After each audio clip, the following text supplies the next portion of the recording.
Ketua DPC Partai Gerindra Palembang Akbar Alfaruh memastikan akan beri sanksi pemecatan terhadap anggotanya Sukrizen yang juga merupakan anggota DPRD Palembang karena kasus penganiayaan yang dilakukan pada seorang perempuan 5 Agustus kemarin di SPBU Demang Palembang. Pemecatan itu dari keanggotaan partai dan anggota DPRD yang saat ini tengah dilakukan proses pengusulan ke DPP Partai Gerindra. Partai tak mentolerir perbuatan yang dilakukan pelaku dan sepenuhnya menyerahkan proses hukum ke polisi. Meskipun mediasi antar keduanya sudah dilakukan. Dan sikap yang kami ambil pertama lakukan, kami Partai Gerindra Kota Palembang tidak mentolerir apa yang sudah dilakukan oleh Bapak Sukrizen sebagai public figure, sebagai anggota DPRD Kota Palembang, sebagai representasi Partai Gerindra Kota Palembang yang ada di tengah-tengah masyarakat.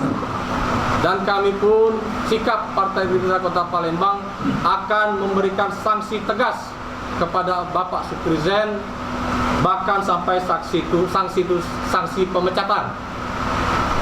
Dan proses pemecatan pun nanti kita akan tunggu dari sikap dari DPP.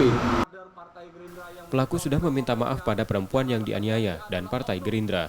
Dalam pernyataannya, hal itu dilakukan karena terhalang mobil perempuan yang mengantri di jalur Pertalite dan saat itu terlapor akan ke jalur Pertamax.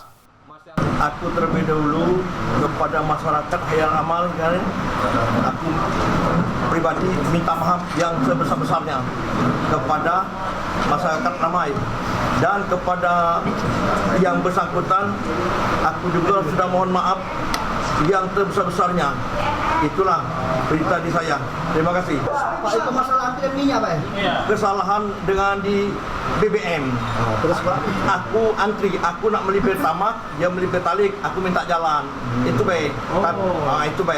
Bapak sempat ngomong apa Bapak? Jadi gini. Sebelumnya kasus ini mencuat setelah ramai di media sosial yang memperlihatkan terlapor menganiaya korban dan dilerai warga. Setelah itu korban melapor ke Polsek Ilir Bar 1 Palembang. Reski Oktora, Muklas Diferensial, Kompas TV, Palembang, Sumatera Selatan.